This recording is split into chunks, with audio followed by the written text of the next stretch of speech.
Praise the Lord. पुन्हा एकदा सर्वांचं स्वागत रेव्हरंट मनोज तेलोरे मिनिस्ट्रीज या यूट्यूब चॅनलमध्ये. जर अजून देखील जर कोणी या चॅनलला लाईक केलं नसेल, सबस्क्राईब केलं नसेल, तर आपण या चॅनलला लाईक करूयात, सबस्क्राईब करूयात. त्या ठिकाणामध्ये एक बेलचं आयकन आहे, एक बेलचं चिन्ह त्या ठिकाणामध्ये आहे, ते चिन्ह आपण प्रेस करूयात, जेणेकरून ज्यावेळेस वचनाचे नवीन व्हिडिओ तयार होतील ते तुम्हाला आशीर्वाद घेऊन तुमच्या जीवनामध्ये मोकळे करण्यासाठी उपलब्ध त्या ठिकाणामध्ये होऊ शकतील. त्या ठिकाणामध्ये खाली एक नंबर दिलेला आहे, त्या व्हॉट्सअप नंबरवर तुम्ही तुमच्या प्रार्थना विनंत्या सांगू शकता.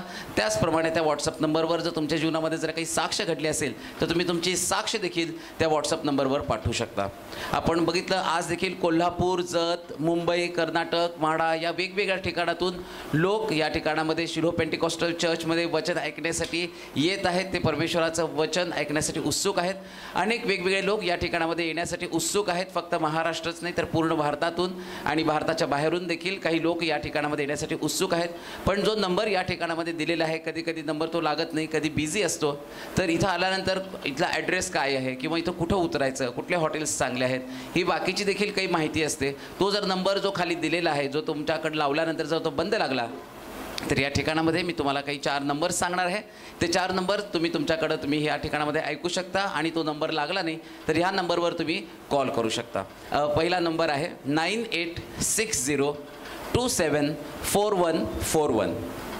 दुसरा नंबर आहे 9850144151. तिसरा नंबर आहे 9730319999 आणि चौथा नंबर आहे 9922882179. हे 4 नंबर तुमच्यासाठी उपलब्ध आहेत. काही जरी अडचण आली या ठिकाणामध्ये येण्यासाठी तर तुम्ही या 4 नंबरवर कॉल करू शकता आणि त्या ठिकाणामध्ये तुम्ही विचारणा करू शकता. परमेश्वर या चॅनलच्याद्वारे अद्भुत कार्य करत आहे. आपण भरपूर साक्षी ऐकत आहोत, शेकडो साक्षी आहेत, पण त्यातल्या देखील निवडक आपल्याला या ठिकाणामध्ये घ्याव्या लागतात वेळेअभावी. एक ब्रदर आहेत विनोद खफ नावाचे, पालघर या ठिकाणातून. त्यांनी पास्टरांना प्रार्थना केली होती. त्यांचा वाढदिवस होता 14/12/2020ला आणि त्यांनी पास्टरांना त्या दिवशी त्यांच्या वाढदिवसाच्या दिवशी प्रार्थना करण्यासाठी सांगितली होती की पास्टर, मी तुमचं वचन ऐकतो, तुमच्या वचनाच्याद्वारे मी खूप प्रेरित झालेलो आहे आणि मला तुमच्यासारखी सेवा करायची, अशी माझ्यासाठी प्रार्थना करा. नाही का, वाढदिवसाची प्रार्थना असते, सगळं द्या, आशीर्वादित करा, पण त्या भावानी विशेष सांगितले की मला तुमच्यासारखी प्रार्थना करायची, तुमच्यासारखी सेवा करायची, पास्टर माझ्यासाठी प्रार्थना करा. पास्टरने त्याच्यासाठी प्रार्थना केली आणि त्यानंतर इतर लोकांपर्यंत ते ब्रदर जाऊन नाही का वचन सांगू लागले, सेवा करू लागले. सेवा करत असताना देखील जे आधी लोक त्यांचा तिरस्कार करत होते ते लोक आता त्यांचा सन्मान करू लागले.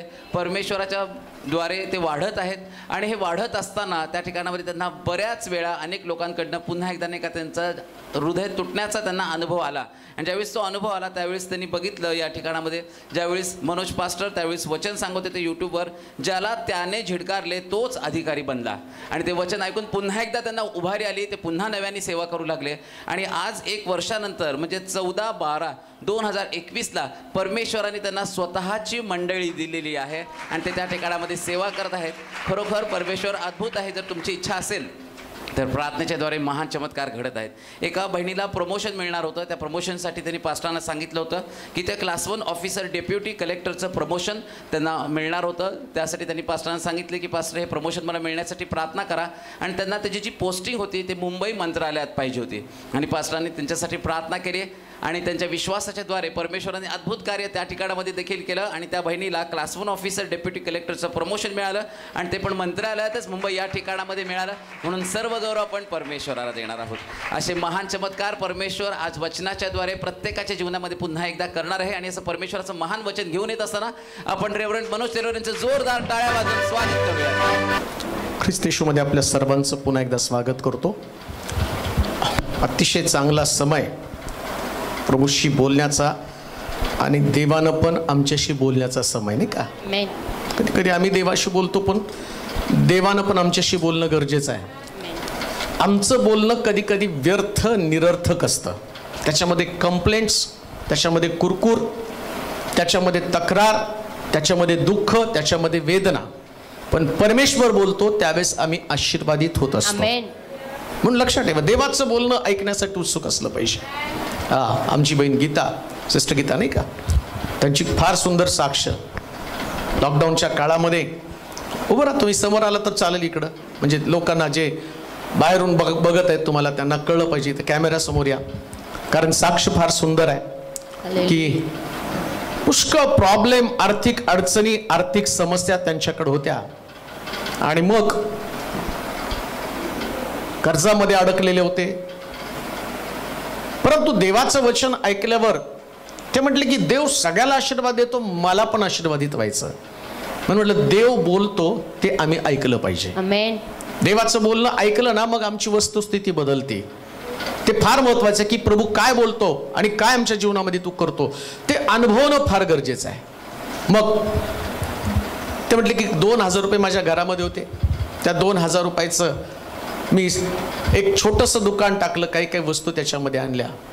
मिस्टरांना पण सांगितलं नाही. मग ते रागावले, हे कशाला तू केलं? ते म्हणले राहू द्या. आणि बघता बघता म्हटले 2000 तो व्यापार सुरू केला.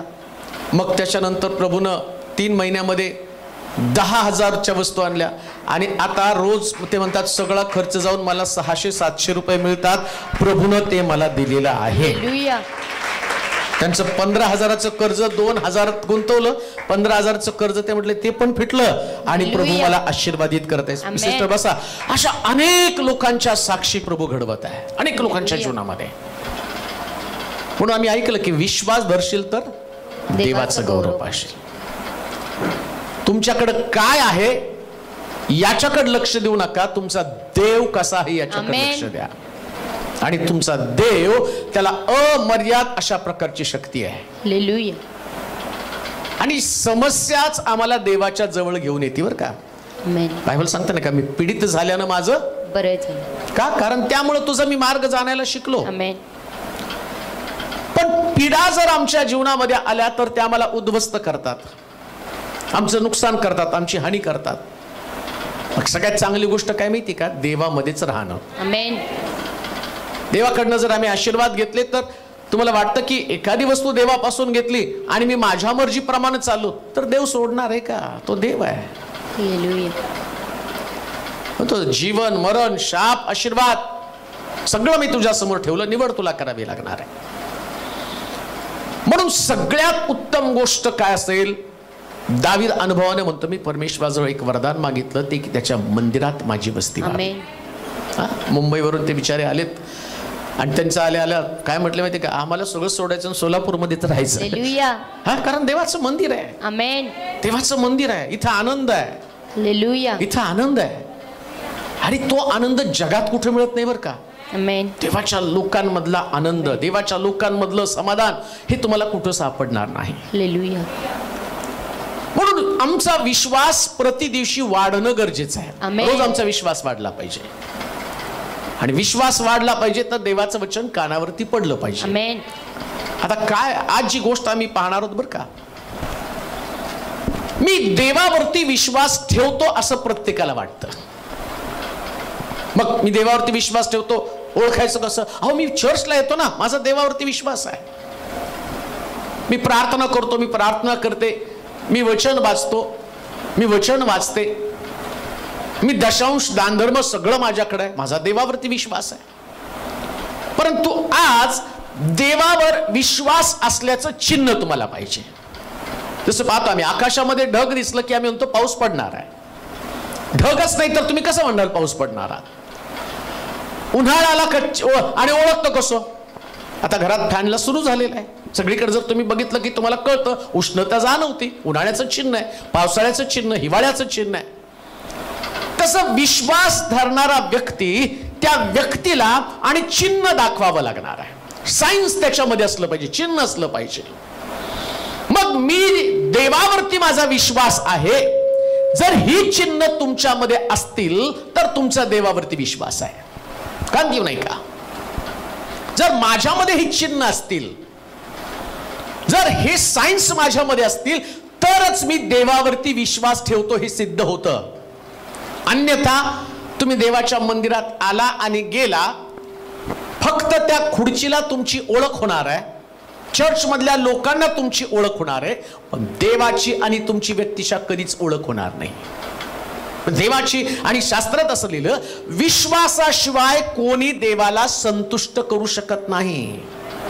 चर्चला येऊन तुम्ही मला खुश कराल, कदाचित एखाद्या सेल ग्रुपच्या लीडरला तुम्ही खुश कराल, नाही ते सिस्टर ते ब्रदर चर्चला आलं नाही तरी आम्हाला विचारतात, मग त्यांच्या खुशीसाठी तुम्ही याल. मग चर्च मध्ये येऊन तुमचा वेळ तुम्ही खर्च केला, तुमचा पैसा तुम्ही खर्च केला, एवढा लांबून तुम्ही आला, वेगवेगळ्या ठिकाणातून तुम्ही येता, एक दिवस तुमचं काम बुडलेलं आहे, त्या दिवसाची रोजंदारी तुमची बुडलेली, तो पगार तुमचा कोणाचा 1000 रुपये रोज असेल, कोणाला 200 रुपये, कोणाचं 100 रुपये, पण ते तुमचं नुकसान झालेलं आहे. मग आज आम्ही पाहणार आहोत देवावर विश्वास असल्याचं चिन्ह काय. लक्षात ठेवा, हे बायबल जे आहे ना, हे बायबल सिद्धांतावर आधारित असणारं बायबल आहे. हा पहिला देव आहे की या ठिकाणामध्ये तुम्हाला सिद्धच करावा लागेल तुमचा विश्वास आहे. मग इथं तुम्हाला दिसणार नाही कुठले फोटो, त्यानंतर तुम्हाला कुठली मूर्ती दिसणार नाही, कारण कधी कधी श्रद्धा आणि विश्वास या दोन भिन्न प्रकारच्या गोष्टी आहेत. मग श्रद्धेपोटी काय करतो माहिती का, आम्ही कुणाच्या तरी पाया पडतो. कधी कधी आम्ही पाहतो की एखाद्या संताला आम्ही देव मानतो, त्याच्या पाया पडतो, मग त्याच्यावर तुम्ही विश्वास टाकता असं नाही, ती तुमची श्रद्धा आहे. विश्वासाच्या बाबतीमध्ये तसं नाही. देवावर तुमचा विश्वास आहे तर त्याचं पहिलं चिन्ह आम्ही पाहणार आहोत. जर तुमचा देवावरती विश्वास आहे तर त्याचं पहिलं चिन्ह पाहणार आहोत. योहानाचं शुभवर्तमान त्याचा 12वा अध्याय आणि त्याचं 46 वचन. योहानाचं शुभवर्तमान त्याचा 12वा अध्याय 46 वचन. जो कोणी माझ्यावर विश्वास ठेवतो, जो कोणी माझ्यावर विश्वास ठेवतो त्याने अंधकारात राहू नये, त्यानं अंधकारात राहू नये, म्हणून मी जगात प्रकाश असा आलो आहे. म्हणून मी जगात प्रकाश असा आलो आहे. आणि जो कोणी माझी वचने ऐकतो पण ती पाळीत नाही, त्याचा न्याय मी करीत नाही. कारण मी जगाचा न्याय करण्यासाठी नाही तर जगाचे तारण करण्यासाठी आलो आहे. पहिलीच गोष्ट, जो देवावरती विश्वास ठेवतो त्याचं चिन्ह काय. जर माझा देवावरती विश्वास आहे तर त्याचं पहिलं चिन्ह, तो अंधकारामध्ये चालत नाही, तो पापामध्ये चालत नाही प्रियानो. मग पापामध्ये चालत नाही म्हणजे नेमकं काय, तो देवाच्या वचनावर चालतो. देवाच्या वचनावर चाललं पाहिजे. म्हणून काय म्हटलं होतं मी, अच्छा बरोबर, जो कोणी माझ्यावर विश्वास ठेवतो त्याने अंधकारात राहू नये, म्हणून मी जगात प्रकाश असा आलो आहे. आणि जो कोणी माझी वचने ऐकतो पण ती पाळीत नाही. म्हणजे जर माझा देवावरती विश्वास आहे म्हणजे कशावर विश्वास आहे, वचनावरती. देवावर विश्वास आहे म्हणजे, म्हणून तुम्हाला सांगितलं, मूर्ती नाही, देवावर विश्वास आहे चला हार घातला, मूर्ती नाही चला देवावर विश्वास आहे मेणबत्ती लावली, अगरबत्ती लावली, नाही तो म्हटलं ठेवू नका. गेल्या आठवड्यात आम्ही पाहिलं, मी तुम्हाला दर्शन दिलं नाही त्यामुळं कशाची मूर्ती तुम्ही बनवू नका. त्याला माहितीये त्यांचा विश्वास काहीतरी दिसतं त्याच्यावरती असणार आहे, पण देवानं आपली आकृती दाखवली नाही, पण त्यानं वचन दाखवलेलं आहे. हे वचन, जर तुमचा देवावरती विश्वास आहे तर वचनावर विश्वास असला पाहिजे. आणि येशू म्हणतो मी प्रकाश असा आलेलो आहे. मग प्रकाश म्हणतो तुम्ही माझ्यामध्ये, माझी वचन तुम्हामध्ये, तुझं वचन माझ्या पावला करता दिवा, माझ्या मार्गावरती प्रकाश. जर तुम्ही देवावर विश्वास ठेवता तर तुम्हाला वचनावर म्हणजे प्रकाशावर चालावं लागेल. आणि जो अंधकारात चालतो त्याचा देवावरती विश्वास नाही. आम्ही अंधकारात चालत आहोत का? अंधकार म्हणजे पाप आहे. आणि देवाच्या वचनामध्ये असंख्य प्रकारची पातकं तुम्ही सतत ऐकत आहात. मुळामध्ये देवाचं मंदिर, देवाचं भवन, शब्दात दिवस एकत्र येण्याचा उद्देश काय? आमच्यातल्या कमतरता आम्हाला दिसल्या पाहिजे, आमच्यातल्या उणिवा दिसल्या पाहिजे. देवाचं वचन दुधारी तलवार आहे, ते आम्हाला टोचलं पाहिजे, आमच्यातली उणे पण दिसलं पाहिजे. ते काय तुम्हाला बरं वाटण्यासाठी वचन नसतं, ती छाटणी आहे प्रियांनो. हालेलुया. छाटणी आहे. तुम्ही कमी आहात, मी कमी आहे, माझ्यातलं कमी पण मला दिसलं पाहिजे, माझ्यातलं पाप मला दिसलं पाहिजे. बऱ्याच दिवसापासून आम्ही ऐकत आहोत परवा दिवशी ब्रदर ऑगस्टिन यांच्या घरामध्ये आणि ज्यास त्यांच्या याचा वाढदिवस होता लग्नाचा, आणि एक सुंदर वचन, फार मला सुद्धा ते खूप आशीर्वादित झालं. 120 वर्ष नोहा तारू बांधत होता. 120 वर्ष त्यानं तारू बांधलं आणि बांधत असताना जे बांधणारे लोक तिथे गेले नाही. आणि 120 वर्ष असं काय मोठं तारू होतं की ज्या तारवामध्ये फक्त 8 लोक आणि प्रत्येक प्राण्यांच्या जोड्या. पण 120 वर्षाचा कालावधी का लागला? बायबल सांगतं, तो येशू म्हटलं ना, मी नाश करण्यासाठी आलो नाही. काय लिहिलं हो तिथं? आणि जो कोणी नाही, मी नाश करण्यासाठी आलो नाही, कारण मी न्याय करण्यासाठी आलो नाही. कशासाठी आलो? 120 वर्षाचा कालावधी या नोहाला तारू बांधण्यासाठी दिला नाही. जगातल्या प्रत्येक व्यक्तीचं तारण व्हावं, त्यानं विश्वास ठेवावा आणि देवाच्या मार्गामध्ये यावं म्हणून त्या ठिकाणात. येशू ख्रिस्ताचं पण आगमन आम्ही पाहतो. बरेच वर्ष झालं नोहाच्या काळामध्ये, 120 वर्ष नोहानं तारू बांधलं आणि येशू ख्रिस्त यायला सुद्धा जवळजवळ सांगून गेला तर 2000 वर्ष उलटून गेले, पण अजून पण तो आला नाही. का नाही आला? रोजच्या दिवसामध्ये त्याची अपेक्षा एकच आहे, माझे लोक प्रकाशामध्ये चालू दे. जे वचन मी त्यांच्याकडे पाठवलेलं आहे, या वचनाने त्यांचा न्याय होऊ देऊ नकोस प्रभूजी. या वचनाच्या द्वारे त्यांच्या जीवनाचं परिवर्तन व्हावं, त्यांचं अंतःकरण बदलावं, त्यांच्या मनातलं कटुपण निघून जावं, त्यांच्या अंतःकरणातली अशुद्धता निघून जावी, त्यांचे विचार माझ्यासारखे विचार बनावेत, त्यांनी माझ्यासारखं बनावं. म्हणून लक्षात ठेवा, जर तुमचा देवावरती विश्वास आहे तर पहिलं चिन्ह काय? तुम्ही स्वतःची छाटणी करण्यास सुरुवात करता. तुम्हाला कळतं, अरे माझ्यामध्ये देवाला न पसंत पडणारी अशी एक सुद्धा गोष्ट असता कामा नये. तुम्हाला तुमच्या देवासारखं बनायचंय, कोणा व्यक्तीसारखं बनू नका. आता सूरज बदरने सांगितलं त्या पद्धतीने. एक बाळक म्हटला, पास्टर मला तुमच्यासारखं बनायचंय. एका बाईनं आणि तिच्या मुलासाठी ती म्हटली, माझ्या मुलासाठी प्रार्थना करा, माझा मुलगा खूप हुशार आहे, माझा मुलगा आणि कॉलेजमध्ये पण चांगलं शिकतो, परंतु आता माझी प्रार्थना आहे त्याला मला पास्टर थिलोरे सारखं बनवायचंय. लक्षात ठेवा, या व्यक्तीसारखं बनू नका, जो परफेक्ट प्रभू येशू ख्रिस्त त्याच्यासारखं तुम्ही बना. आणि मग बायबल काय सांगतं माहिती का? जो देवाच्या वचनाचं अनुसरण करतो आणि तो देवावरती विश्वास ठेवतो, जर तुम्ही देवाच्या वचनावर विश्वास ठेवत आहात तर तुमच्यामध्ये बदल व्हायला सुरुवात होतो. मग शास्त्र काय सांगतं? जो माझ्यावरती विश्वास ठेवतो तो कधी सुद्धा पापामध्ये किंवा अंधकारामध्ये चालत नाही. तपासायचं, मी विश्वासामध्ये आहे, मग माझ्यामध्ये कुठलं अंधकाराचं पाप आहे? अनेक प्रकारची पाप तुम्हाला ठाऊक आहे. राग येणं पाप आहे, मत्सर करणं पाप आहे. एक वचन वाचा, योहानाचं शुभवर्तमान, पहिले योहानाचं पत्र, पहिले योहान त्याचा 2रा अध्याय 8 पासून 11 पर्यंतची वचन वाचूया. पहिले योहान 2रा अध्याय 8 ते 11 वचन.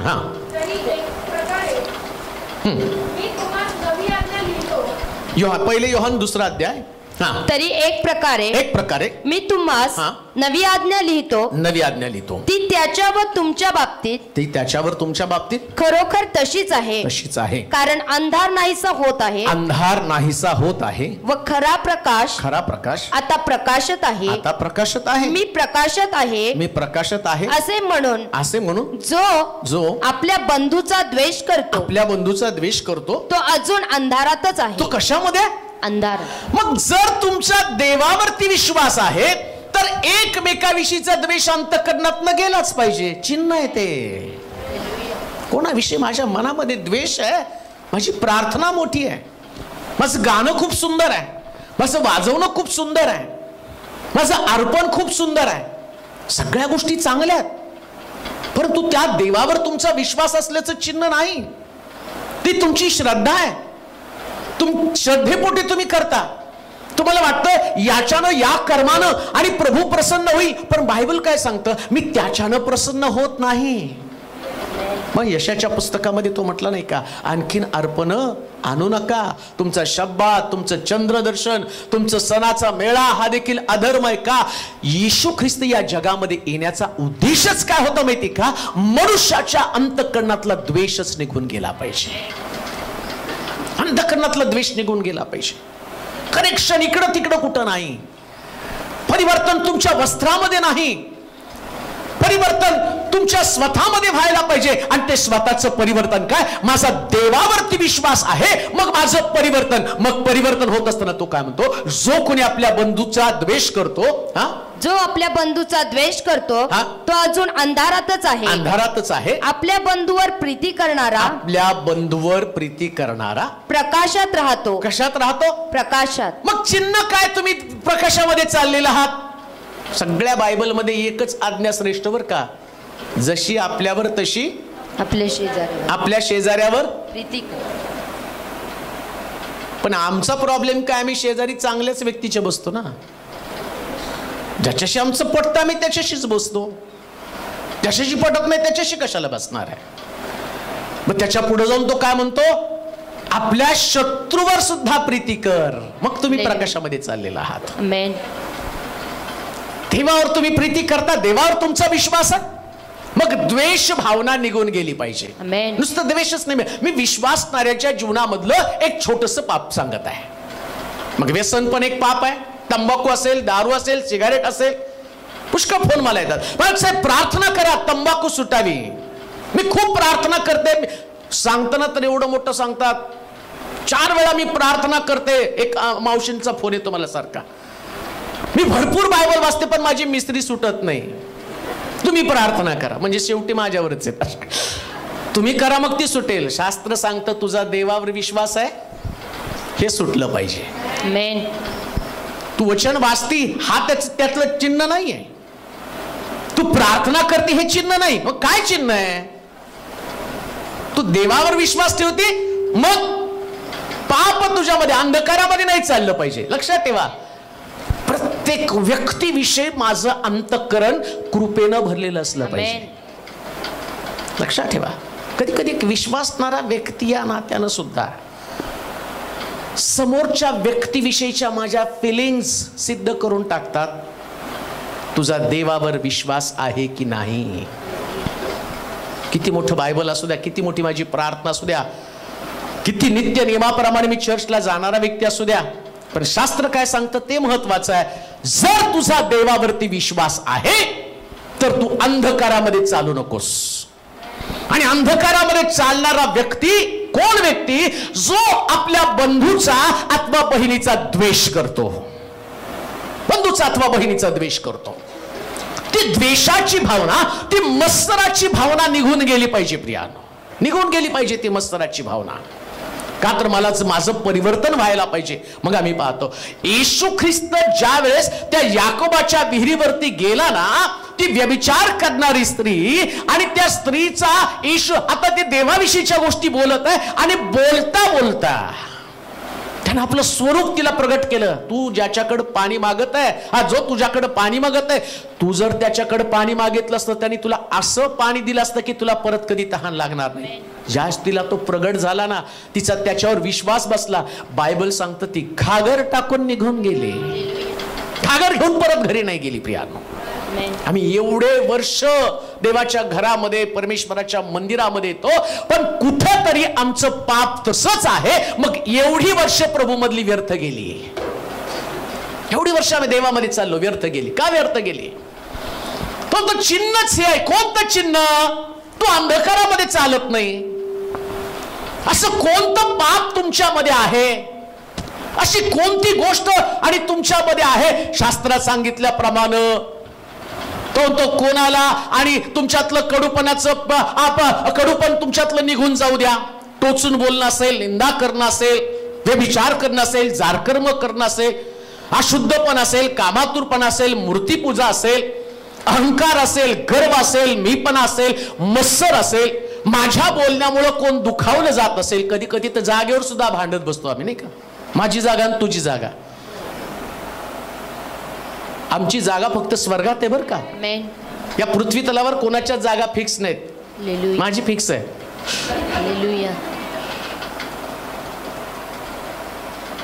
सगळ्यात महत्वाची गोष्ट, देव आमच्यामध्ये आहे. आलं का लक्षात तुमच्या? देवाच्या घरामध्ये आल्यावर जर माझ्यामध्ये ती भावना असेल, श्रेष्ठत्व, कोणतरी मी विशेष प्रकारचा व्यक्ती आहे, तो तुझा विश्वासच नाही. हालेलुया. तुझा कुठं विश्वास आहे? विश्वास असेल तर हे चिन्ह आहे. कोणतं चिन्ह आहे? जो माझ्यावर विश्वास ठेवतो तो अंधकारामध्ये चालत नाही. मग तू तर अंधकारामध्ये चालत आहे. मग तू अंधकारामध्ये चालत आहे, वचनाप्रमाणे चालत नाही. वचनाप्रमाणे चालत असला प्रभू येशू ख्रिस्ताला सुद्धा आम्ही पाहतो, पिलात त्याला विचारतो सत्य काय? येशू ख्रिस्तानं अखंडा तांडव केले नाही सत्य सांगण्यासाठी. हालेलुया. तो रडला पण नाही. मी एवढा सत्य असून माझ्यावरती दोषारोप का केले याच्यासाठी तो रडला पण नाही. आम्ही तर रडतो, आणि ज्या दिवशी आम्ही रडतो त्या दिवशी सिद्ध होतं तुमचा देवावरती विश्वास.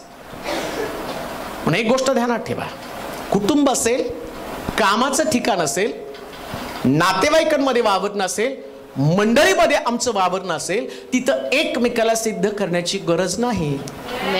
देव सगळं पाहत असतो. हालेलुया.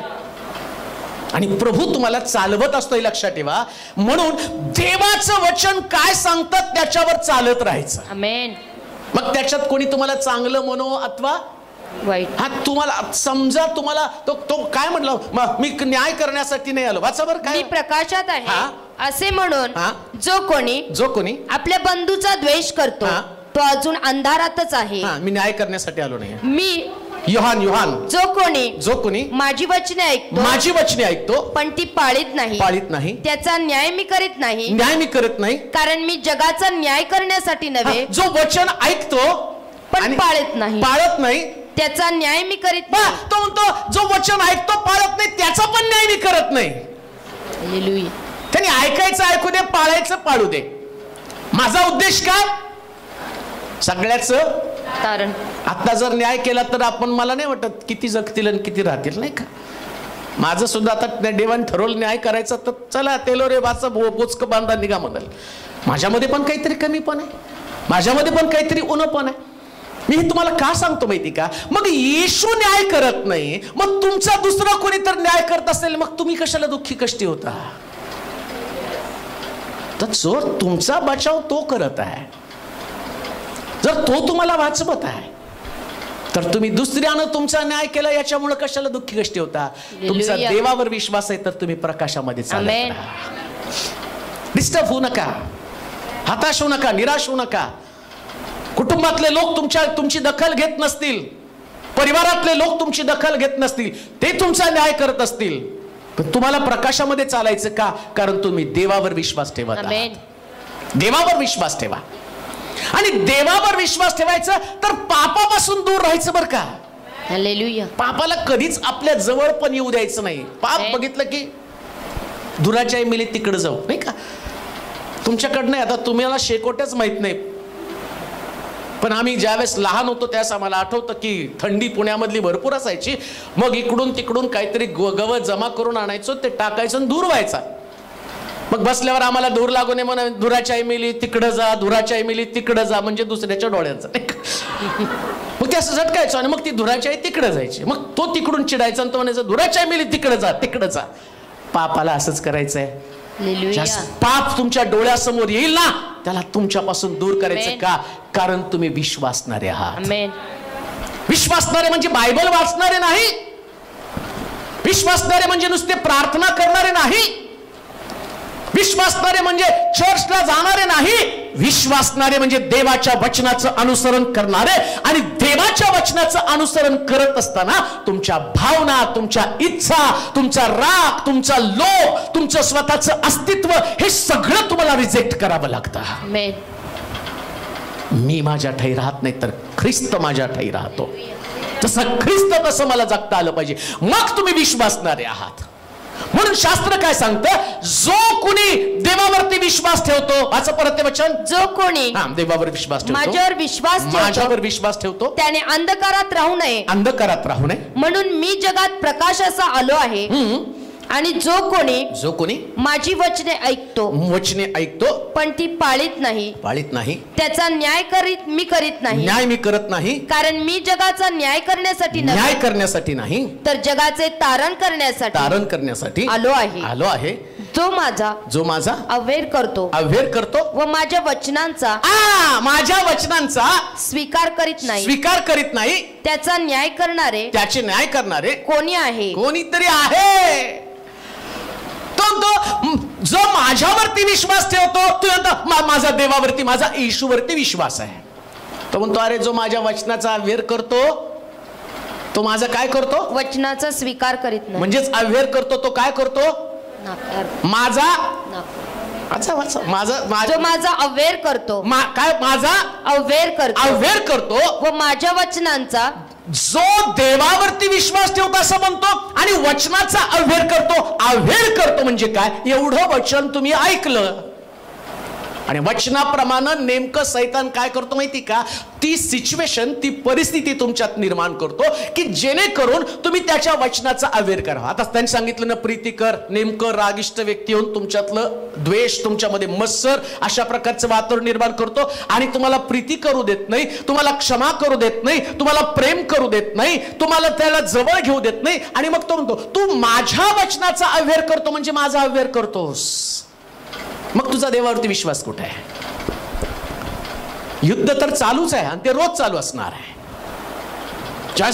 देवाचं वचन तुम्ही ऐकता ना, ते वचन ऐकल्याबरोबर त्याची नकारात्मक परिस्थिती सैतान तुमच्यामध्ये करणार. असं आहे का? आता तुम्ही वचन ऐकलं, सैतान म्हणून जाऊ दे बाबा, त्यांना वचन ऐकलंय, आता त्यांना जाऊ द्या घरी शांतीनं, आता त्यांच्या नादी नको लागायला. अहो, मुद्दामून प्रॉब्लेम क्रिएट करणार. बघणार आहे तुम्ही खरंच वचनावर चालता का? आपला देव या परमेश्वर याच्या शिवाय कोणाच्या पाया पडू नको म्हटल्याबरोबर तिकडं शद्रक, मेशक, अबेदनगोसाठी भट्टी केली आणि तिकडं मूर्ती तयार केली. मूर्तीला दंडवत घाल. तिथं त्याला वचनाचा स्वीकार करावा लागला. तो म्हटला, राजा, या मूर्तीसमोर आम्ही दंडवत घालणार नाही का? तर आम्ही वचनावर चालणारे लोक आहोत. हे देवाच्या वचनाप्रमाणे चाललंय. आपल्या स्वतःची फसवणूक करून घेऊ नका. तो सैतान तुम्हाला सांगत असेल तू फार प्रार्थनाशील आहे, तू फार देवावरती आणि देवाच्या वचनावर चालणारी व्यक्ती, परंतु लक्षात ठेवा, देवाच्या वचनाप्रमाणे अशा किती गोष्टी माझ्याकडनं न कळत घडत आहे, जाणून बुजून घडत आहे. आणि तो लुसिफर तुम्हाला सांत्वन देत आहे. पण शास्त्र सांगतं जर तुम्ही देवावरती विश्वास ठेवता तर त्याच्या वचनावरच चाला. आमेन. त्याचं वचन रिजेक्ट करू नका. हालेलुया. मग भलं तुम्हाला त्या सिंहाच्या गुहेमध्ये पडावं लागलं तरी चालेल. हालेलुया. मग भलं तुम्हाला सिंहाच्या गुहेमध्ये पडावं लागलं आणि भट्टीमध्ये पडावं लागलं तरी चालेल, पण देवाच्या वचनाचा अव्हेर करू नका. का? कारण तुम्ही स्ट्रॉंग विश्वासणारे आहात. हालेलुया. स्ट्रॉंग विश्वासणारे आहात. लोकांनी तुमच्याशी कसं वागावं हे ठरवू नका. तुम्ही लोकांशी याप्रमाणेच वागायचं हे तुम्हाला ठरवायचं आहे. आमेन. सुंदर आहे ना? हालेलुया. आमचं वर्तन, आमचं जीवन आम्ही बायबल प्रमाणे जगण्याच्या ऐवजी आम्ही त्यांच्याप्रमाणे प्रतिक्रिया देण्याचा प्रयत्न करतो. आम्हाला याच्याप्रमाणे जगायचं, त्यांच्याप्रमाणे नाही. ती व्यक्ती माझ्याशी कशी वागती याच्याशी मला घेणं देणं नाही. मला हे पाळायचं आहे. का? माझा त्याच्यावर विश्वास आहे, माझा देवावर विश्वास आहे. आणि देवावर विश्वास ठेवणारे लोक अशा पद्धतीचं जीवन जगतात. पहिलं चिन्ह आम्ही पाहिलं की विश्वास धरतो तो पापामध्ये चालत नाही, अंधकारामध्ये. आता दुसरं चिन्ह वाचूया. मार्काचं शुभवर्तमान 16 अध्याय 16 वचन. मार्काचं शुभवर्तमान 16 अध्याय आणि त्याचं 16 वचन. सगळ्यांचं पाठ आहे. जो विश्वास धरतो व बाप्तिस्मा घेतो त्याचे तारण होईल. आता माझा देवावरती विश्वास आहे. बरेच लोक नाही, माझा देवावर विश्वास आहे, दरवारी चर्चला जातो, बाप्तिस्मा घेतो का रे? बाप्तिस्मा झाला का? ज्याचा देवावरती विश्वास आहे तो कुठल्याही प्रकारची काकू न करता काय करतो? बाप्तिस्मा घेतो. जोरात बोला बरं. बाप्तिस्मा घेतो. जो विश्वास धरतो. थोडा मास्क काढून बोला, परत लावा. जो विश्वास धरतो व बाप्तिस्मा घेतो. विश्वास धरतो आणि बाप्तिस्मा चिन्ह येते. विश्वास धरल्याचं चिन्ह काय? बाप्तिस्मा.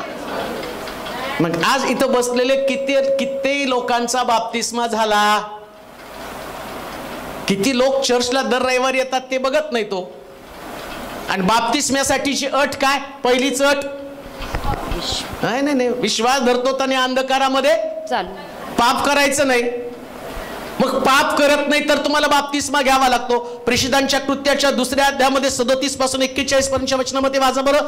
प्रेषितांचं कृत्य 2 अध्याय 37 पासून 41 पर्यंतची वचनं. हे ऐकून त्यांच्या अंतःकरणात चुटपुट लागली, अंतःकरणाला चुटपुट लागली. आणि ते पेत्र व इतर प्रेषित यांना म्हणाले, बंधुजन हो, आम्ही काय करावं? पेत्र त्यांना म्हणाला, पश्चाताप करा आणि तुमच्या पापांची क्षमा व्हावी म्हणून तुम्ही प्रत्येक जण येशू ख्रिस्ताच्या नावाने बाप्तिस्मा घ्या, म्हणजे तुम्हाला पवित्र आत्म्याचे दान प्राप्त होईल. कारण हे वचन तुम्हाला तुमच्या मुलाबाळांना व जे दूर आहेत, जे मुंबईला आहेत, जे कोल्हापूरला आहेत, जे मिरजला आहेत, जे सांगलीला आहेत, जे साताऱ्याला आहेत, जे कराडला आहेत, जे ब्राझीलला आहेत, जे टोकियोला आहेत, जे इंग्लंडला आहेत, कुठं का असं ना आमच्याकडे हौद आहे. आमेन. कारण बायबल काय सांगतं, सगळ्यांसाठी वचन आहे. वचन कुठल्या एका व्यक्तीसाठी नाही. चिन्ह काय? विश्वास आहे तुमचा देवावर. आणि बरेच सांगतात, अहो आम्ही सकाळी उठल्यापासून, काही लोकांचं तर ऐकून मला न वाटतं, अहो रात्री 2ला ऐकत बसलो, सकाळ कधी झाली समजलं नाही, झोपलं नाही, परत लावलं. बाप्तिस्मा घेतला का? चिन्ह आहे ते. किती वचन ऐकलं, किती वचन ऐकत आहात, किती वचन वाचत आहात. अंतःकरणाला चुटपुट लागती, कळतंय हे काहीतरी चुकीचं आहे, कळतं हे सगळ्या चुकीच्या गोष्टी आहेत. गेल्या रविवारच्या त्या संदेशानं मला असं वाटलं की लोकांना वाईट वाटेल, परंतु जवळजवळ आज सकाळी बघितलं तर 8,500पेक्षा जास्त लोकांनी ते बघितलं. पण पुष्कळ लोकांनी सांगितलं की नाही हो, आम्हाला सत्य कळालं. सत्य कळालं तर या हौदाकडं, तुमच्यासाठी व्यवस्था आहे, आम्ही तुम्हाला बाप्तिस्मा देऊ. कारण बायबल सांगतो, हे ऐकून त्यांच्या अंतःकरणाला चुटपुट लागली, पाप समजलं. जर तुमचा देवावरती विश्वास आहे, देवाचं वचन तुमच्याशी बोलत आहे, देवाच्या वचनानं तुमच्या अंतःकरणातल्या चुकीच्या गोष्टी रिव्हील केल्या, प्रगट केल्या. म्हणून मी तुम्हाला सुरुवातीला सांगितलं, देवाचं वचन हे तुम्हाला हलवण्याचं काम करतं, तोडण्याचं काम करतं, अस्वस्थ बनवतं, तुम्हाला बेचैन बनवतं. का? कारण तो म्हणतो माझी इच्छा आहे कोणाचा नाश होऊ नये. येशू ख्रिस्त पहिला आणि तो म्हटला की जो माझ्यावरती विश्वास ठेवतो तो अंधकारामध्ये चालत नाही.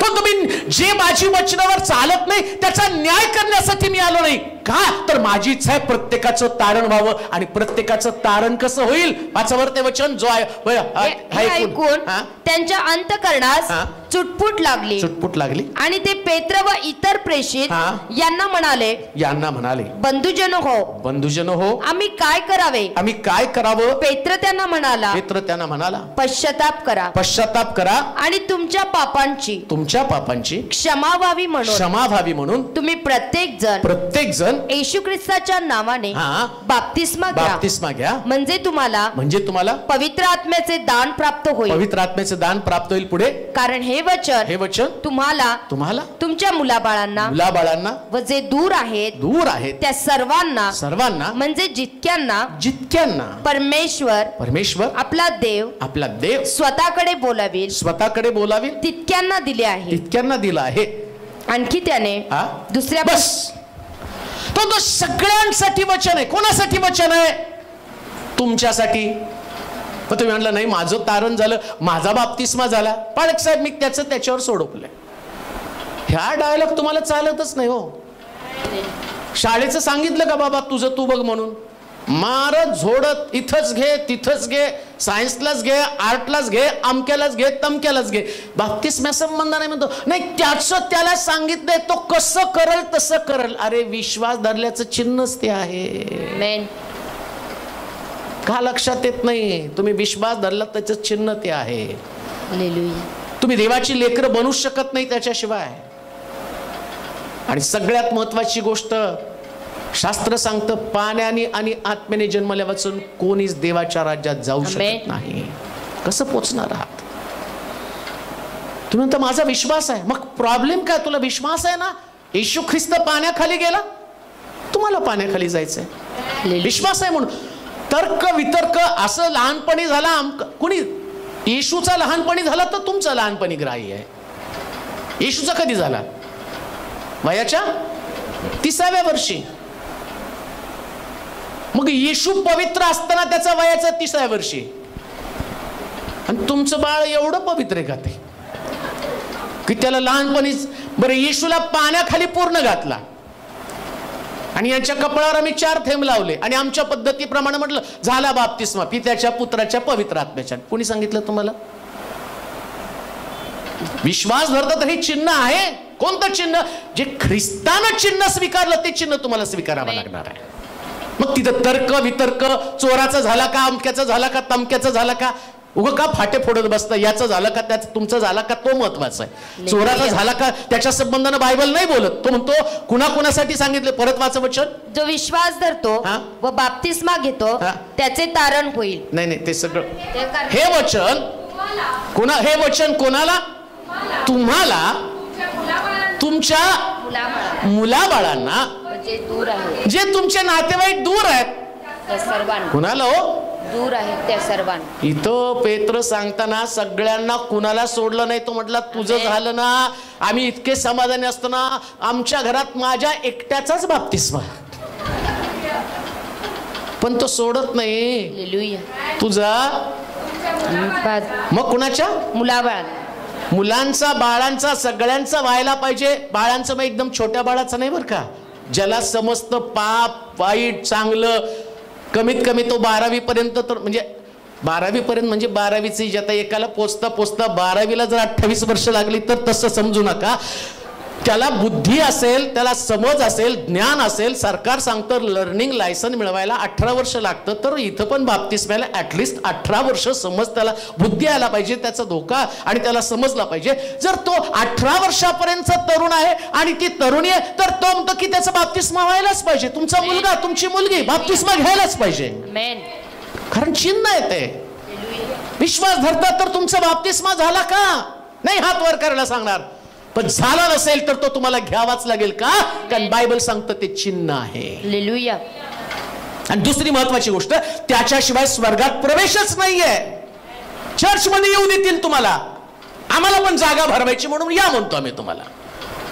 तुम्ही आल्यानं काहीतरी चर्चचा फायदा होईल, याच्यापेक्षा वेगळं काही होणार नाही. तुमचा काहीच फायदा होणार नाही, चर्चचा फायदा होईल, तुमचा फायदा होणार नाही. लक्षात ठेवा, चर्चचा फायदा नक्की होणार आहे. तुम्ही आल्यामुळं चर्चला आणि त्या ठिकाणामध्ये आणि मेंबर्स मिळतील, पण स्वर्गाला मेंबरची गरज नाही. बोलावलेले पुष्कळ आहेत, निवडलेले थोडके. स्वर्गामध्ये मेंबरची गरज नाही बरं का. हालेलुया. तो म्हणतो सिलेक्टेड लोक आहेत. हालेलुया. आणि जे माझ्यावर विश्वास ठेवतात ते स्वर्गामध्ये येणार. आमेन. आणि विश्वास ठेवतात त्याचं चिन्ह काय? बाप्तिस्मा. बाप्तिस्मा. असलं परत वचन वाचत आहे. जो विश्वास धरतो बाप्तिस्मा घेतो. विश्वास धरतो व बाप्तिस्मा घेतो. आहे की नाही? म्हणजे ते वाक्य पूर्ण होतं का? विश्वास धरतो बस असं म्हटलं असतं तर संपलं असतं. तो विश्वास धरतो व बाप्तिस्मा घेतो, त्याचं तारण होईल. त्याचं काय होईल? तारण होईल. विश्वासानं तुमचं तारण होतं. मग तारण होतं तर तारणाची कसोटीच काय? विश्वास धर आणि बाप्तिस्मा घे. म्हणून एक गोष्ट ध्यानात ठेवा, बाप्तिस्मा झाला नसेल, नुसतं मी तुमच्याविषयीच बोलत नाही, तुमचा विश्वास आहे, तुमची लेकरं, तुमचे नातेवाईक अजून जे बाप्तिस्म्यासाठी उत्सुक नाहीत, त्यांची पण जबाबदारी प्रभूने तुमच्यावरती दिली. जर तुमचा विश्वास आहे तर तुम्हाला त्यांच्यासाठी ओझं आलं पाहिजे, त्यांच्यासाठी तुम्ही रडलं पाहिजे. श्रीमंत मनुष्य मेला, नरकामध्ये पडल्यावर तिथून तो प्रभूला म्हणतो कोणाला तरी पाठव रे, माझे भाऊ तिकडे येऊ देऊ नकोस. जाणून बुजून तो दाखला पवित्र शास्त्रामध्ये ठेवला. त्यास तो काय म्हणतो, इकडचं तिकडं कोणी जाऊ शकत नाही, माझे संदेश ते पृथ्वी तलावरती त्याने त्यांचं ऐकावं. आज देवाचं वचन तुमच्याकडे येत आहे ना, हे वचन तुमच्याकडे पोचत आहे ना, या वचनाच्या द्वारे तुमचे प्रिय लोक जागे व्हायला पाहिजे. रडा, त्यांच्यासाठी मध्यस्थी करा, त्यांच्यासाठी रदबदली करा. जर तुमचा विश्वास आहे तर तुमचे प्रिय लोक बाप्तिस्मासाठी उत्सुक आहेत का? आणि ते बाप्तिस्मासाठी उत्सुक नाहीत, याच्यामध्ये आमचा फार मोठा पराजय आहे. आमच्या लोकांना आम्हाला प्रोत्साहित केलं पाहिजे. ते स्वर्गामध्ये आवश्यक असणारी गोष्ट आहे. आज तुमच्या जवळ आहेत, पण 2 दिवस लांब नाही की तो ढगावरती बसून येईल, त्या ताटात तूट होणार आहे. मग तो म्हणतो दोघांपैकी एक जे काटेवरती दोन पडलेले आहेत, कदाचित पती पत्नी असतील, खूप दिवस चर्चला पती आला असेल, खूप दिवस चर्चला पत्नी आला असेल, परंतु दोघांपैकी एकाने विश्वासच ठेवला नाही शेवटच्या क्षणापर्यंत. एवढे वर्ष प्रभूनं संधी दिली, रोज त्याचं येणं लांबलं, हजारो वर्ष, 2022 वर्ष गेली, 2022 वर्षापर्यंत निर्णय घेण्यासाठी ती व्यक्ती असमर्थ ठरली, देवावरती विश्वास ठेवण्यासाठी असमर्थ ठरली. आणि आता तो समय आला की त्या समयामध्ये तो तुमचं चर्चला जाणं, तो तुमचं हात उभारणं, ते तुमचं नाचणं गाणं, तुमचे उपास तापास. आता उपासाचे दिवस येतील, लोक बाप्तिस्मा घेणार नाही पण उपास धरतील, नाही का? सुरू झाले आता मला सारखे कॉल आले, येता का आमच्याकडे, येता का आमच्याकडे, येता का आमच्याकडे. बरं आता बोलवायला पण लागले गुरुवार ते रविवार. आता मला चर्चला एवढे दिवस सोडून जायचं म्हटलं मलाही कठीण आहे. उपासासाठी तयार आहे, बाप्तिस्म्यासाठी नाही, बाप्तिस्म्यासाठी नाही. मग मी उपवास, देवावरती विश्वास आहे म्हणून उपवास धरतो. कुणी सांगितलं तुला? माझ्या नावाने उपवास धर म्हणून सांगितलं? ती आज्ञा आहे का उपवास धर म्हणून? उलटे येशूचे शिष्य उपवास धरत नाही म्हणून बाकीचे लोक त्यांना म्हणाले तुमचे शिष्य उपवास धरत नाही, योहानाचे शिष्य धरतात, तुमचे शिष्य धरत नाहीत. तो म्हटला ते सोड रे. निकोदेमस म्हटला पाण्यानं जन्म घे, आत्म्यानं जन्म घे. महत्वाची आज्ञा काय? विश्वास धरशील तर तुला बाप्तिस्मा घ्यावा लागेल. म्हणजे बाप्तिस्मा हे त्याचं चिन्ह आहे, लक्षात ठेवा. विश्वास धरता तर दुसरं चिन्ह कोणतं? बाप्तिस्मा. जरा जोरात बोला. बाप्तिस्मा. मग ज्याचा बाप्तिस्मा झाला त्याने समजायचं मी 100% प्युअर बिलिव्हर्स आहे. लक्षात येतं का? Pure Believers. पण दुसरा मुद्दा, दुसऱ्या गोष्टीकडे आम्ही पाहिलं तर आम्हाला कळतं की दुसरा मुद्दा, आम्ही विश्वास धरतो तर त्या ठिकाणामध्ये बाप्तिस्मा घेतो, हे दुसरं चिन्ह आहे. तिसरं चिन्ह वाचूया, मार्काचं शुभवर्तमान आणि त्याचा 16वा अध्याय 17 आणि 18 वचन. आणि विश्वास धरणाऱ्यांबरोबर, विश्वास नीट ऐका, विश्वास धरणाऱ्यांबरोबर ही चिन्हे असत जातील. विश्वास धरणाऱ्यांबरोबर ही चिन्हे असत जातील.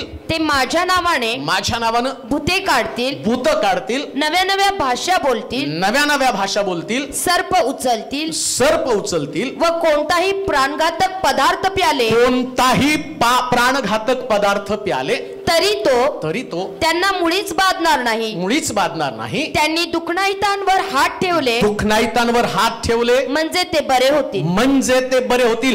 जर तुम्ही विश्वास धरता, ऐका बिलिव्हर्स, जर मी बिलिव्हर्स आहे, जर माझा देवावरती विश्वास आहे, जर मी येशूवरती, स्वर्गातल्या पित्यावरती विश्वास ठेवतो, तर विश्वास धरणाऱ्यांबरोबर ही चिन्ह असतील. मेन. कोणती चिन्ह? विश्वास धरणारा चर्चला जाईल, विश्वास धरणारा बायबल वाचेल, विश्वास धरणारा हालेलुया प्रेज द लॉर्ड. आता आमच्याकडे प्रॉब्लेम काय? अरे बिलिव्हर्स आहे, प्रेज द लॉर्ड म्हणतो. अरे हालेलुया म्हणाले, हालेलुया बिलिव्हर्स. अहो नाही हो, हालेलुयाने प्रेज द लॉर्ड याच्यानं बिलिव्हर्स सिद्ध होत नाही. आता ते सगळेच म्हणतात, इकडे म्हणतात, तिकडे म्हणतात, सगळीकडे म्हणतात. ते कशाला? दुसरे सुद्धा लोक बोलायला लागले. तुम्ही बघा, परवा अडवलं काही आपल्या ख्रिस्ती लोकांना, आमच्या देवाचं नाव घ्या, तुमच्या हालेलुयात काय ताकद आहे, म्हणून तर गेला तो हालेलुया. म्हणजे ते पण म्हणतात, आम्ही पण. हालेलुया यानं सिद्ध होत नाही.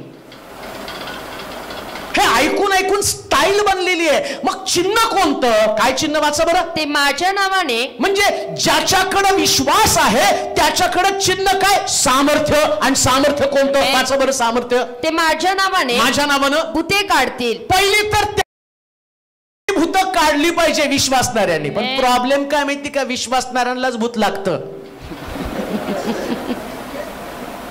बाप्तिस्मा झाला आणि त्याला भूत लागले. ते पाण्यातनं वर आले तरी घुमत राहतात. आणि मग ते अन्य भाषा पण बोलतील, चर्चला पण जातील, आराधना पण करतील, आणि सांगताना पण सांगतील मला पवित्र आत्मा पण आहे. अरे पवित्र आत्मा असल्यावर तू भूत काढली पाहिजे, तुला कसं काय भूत लागलं? कान देऊ नाही का? जर तुम्ही बिलिव्हर्स आहात, जर तुम्ही विश्वासणारे आहात, तुमच्यामध्ये भूताचं वास्तव्य कधीच असू शकत नाही. उलट जिथं तुमचे पाय पडतील तिथनं भूत पळतील. हे चिन्ह आहे. मग तुम्हाला कधी विचारायचं नाही हे घर कसं आहे, घेऊ का नको. तिथं त्यांनी फाशी घेतली, त्यानं अमकं झालं, तिथं विष पेले, तिथं हे झालं, तिथं ते झाले. नाही हो, त्या घरामध्ये आम्हाला फसवलं, काय झालं, फाशी घेतली तिथं, होय मग नाही, त्याचा आत्मा तिथं आहे. अरे गाढवांनो, तुमचं झगडणं रक्त मांसाबरोबर नाही, कुठे आहेत आत्मे, आकाशातील दुरात्मा. आणि तिथं पण लोक पोचलेत आपले, यान सोडले तिथं. ते सायंटिस्ट त्याला घाबरत नाही. आणि आम्ही म्हणतो नाही या घरात आत्मा आहे. आत्मे घरात नसतात, आत्मे अंतराळामध्ये असतात. आणि त्याला जर त्या घरात राहायचं असतं तर त्यांनी फाशी घेतली नसती. त्या घराला कंटाळून तर त्यांनी फाशी घेतली, नको इथं राहायला. मग त्याचं कसं अट्रॅक्शन असेल, नाही या घरातच मी राहतो. विश्वासणारे लोक, त्यांच्यामध्ये भूत नसतात, ते भूतांना घालवतात. मग जर तुम्ही विश्वासणारे आहात तर तुमच्यामध्ये भूताचं सामर्थ्य, भूताचं वास्तव्य, या दुरात्म्याची बाधा तुम्हाला होऊ शकत नाही. हे चिन्ह आहे विश्वास धरणाऱ्यांबरोबरच.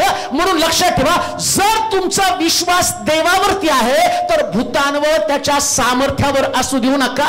कारण बायबल सांगतं तुमच्यामध्ये आहे तो जगामध्ये आहे याच्यापेक्षा सामर्थ्यशाली आहे. जर तुमचा विश्वास आहे तर लक्षात ठेवा, या जगामध्ये होय अंधकाराची शक्ती आहे, पण त्याच्यापेक्षा विश्वासणाऱ्याचा विश्वास पॉवरफुल आहे. जर तुमच्यामध्ये देवाचा विश्वास आहे तर या विश्वासानं शास्त्र सांगतं तुम्ही भूतांना धमकावताल. आमेन. आता एक वचन वाचा म्हणजे तुम्हाला कळेल खरंच विश्वासणारे असं असतात का. लुकाचं शुभवर्तमान 9 अध्याय 37 पासून 41 पर्यंतची वचनं. लूक 9 अध्याय 37 ते 41. नंतर असे झाले की दुसऱ्या दिवशी ते त्या डोंगरावरून खाली आल्यावर मोठा लोकसमुदाय त्याला येऊन भेटला. तेव्हा पहा समुदायातून एक मनुष्य मोठ्याने ओरडून म्हणाला, गुरुजी मी आपणाला विनंती करतो, माझ्या मुलावर कृपादृष्टी करा, कारण हा माझा एकुलता एक आहे. आणि पहा कोणी एक आत्मा याला धरतो आणि हा एकाएकी ओरडतो. मग तो याला असा पिळतो की याला फेस येतो. तो याला पुष्कळ ठेचतो व याला सोडता सोडत नाही. त्याला काढून टाकावे म्हणून आपल्या शिष्यांना मी विनंती केली, परंतु त्यांना तो काढता येईना. येशूने म्हटले, अहो विश्वासहीन. काय हो विश्वासहीन. म्हणजे जर तुम्ही भूत तुमच्याने निघत नाही तर तुम्ही कोण आहात. विश्वासहीन. बोला की विश्वासहीन. पण तुम्ही तर म्हणता आम्ही बिलीवर्स आहे, आम्ही हालेलुया म्हणतो, आम्ही प्रेज द लॉर्ड म्हणतो, आम्ही चर्चला जातो, आम्ही आराधना करतो, आम्ही हात वर करतो, आम्ही डान्स करतो. हे काही चिन्ह नाही. रिअल साइन काय, खरं चिन्ह काय. येशूचे शिष्य त्यांना भूत निघाला आणि त्या येशू म्हटला, अरे विश्वासहीन. काय शब्द वापरला. अहो विश्वासहीन व कुटील पिढीचे लोक हो. काय म्हटलं हो. कुटील पिढी. कुणाला म्हटलं. विश्वास शिष्यांना. काय म्हटलं. कुटील पिढींचे. मग 12 जण त्याच्या बरोबर चालतात पण त्यांना काय म्हटलं. विश्वास. पण आम्ही म्हणतो बिलीवर्स. भूतांना घाबरतो. आम्ही सांगतो नाही आमच्या शेजारी भूत आहे, आमच्या इकडं भूत आहे, आम्ही तिकडं. आणि आम्हाला एवढी मजा वाटते ना, कुठून आला, काय झालं, कसं झालं, कुठलं आहे, नाव काय, तेलुगू का, पंजाबी का, सिंधी का, अमक का तमक. आधार कार्ड काढायचं का. त्या भूताचं सगळी माहिती घेऊन कुठं राहतो, काय करतो, कुठं जाणार आहे ते विचार. कुठं जायचं तुला. रिझर्वेशन करणार आहे त्याचं, त्यांना प्लेनचं ट्रेनचं कुठं आला, कुठं जायचं, कशाला हो जायचं आणि धमकवायचं. त्याला येशू गेला धमकावलं. हे बिलीवर्स लोकांचं लक्षण आहे. हे बिलीवर्स लोकांचं लक्षण आहे, विश्वासणाऱ्या लोकांचं लक्षण आहे. येशू म्हटला कुटील पिढी आहे. जे भूताला घाबरतात ती कुटील पिढी आहे, बिलीवर्स नाही ते. मी स्पष्ट प्रत्येकाला सांगत असतो. परवाच एक बिचार कुटुंब आलं होतं, इतक्या लांबून ते आले होते आणि एका पाळकाने त्यांना सांगितलं, नाही तुमच्यामध्ये ना फार मोठं भूत तुमच्यामध्ये घुसलंय आणि फार मोठी करणी तुमच्याकडे झाली. म्हटलं ज्याला दाखवलं त्याला काढता आलं नाही का. नाही ते म्हटलं सगळ्यांकडे जाऊन काढून या. किती हुशार आहे. मग तू काय खायला आहे का नुसता. त्याच्या घरी जायचं, बिर्याणी खायची, मग त्याला तुझ्यात भूत आहे, याच्यात भूत आहे. शास्त्र सांगतं ते बिलीवर्स नाही, ते कुटील आहेत. देवानं मला भित्रेपणाचं नव्हे तर सामर्थ्याचा आत्मा दिलेला आहे. सांभाळा स्वतःला. कुठल्या प्रकारचं भूत, कुठल्या प्रकारचं आणि करणी तुमच्यावरती होऊ शकत नाही जर तुम्ही विश्वास धरत आहात.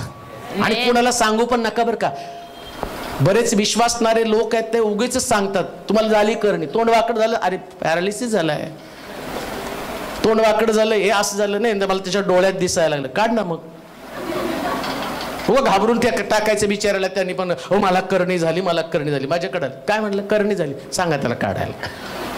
त्याला नाहीतर माझ्याकडे घेऊन या, नाही माझं नाव सांगा, काय म्हणतोय बघा म्हटलं. हे तर बायबल, हे बायबल आहे, हे काय तुमचं तत्व नाही काय पण तुम्ही सांगून लोकांना भीतीमध्ये टाकणं. देव येशू ख्रिस्त ज्याला समजला ना, माझ्या नावानं, येशूच्या नावानं धमकवा, बरोबर निघून जाईल. विश्वासणारे वाचा बरं, विश्वासणारे आणि विश्वास धरणाऱ्यांबरोबर हा ही चिन्ह असतील. ते माझ्या नावानं भूते काढतील, नव्या नव्या भाषा बोलतील. नंतर काय करतील, नव्या नव्या भाषा. जर तुमचा विश्वास आहे तर तुम्ही टन्स मध्ये बोला. आमेन. त्याच्यावर नको ऑब्जेक्शन घेऊ. कोण काय म्हणतं, हा काय म्हटला, डॅनियल राज काय म्हणला ना, आमक काय उपयोग नाही.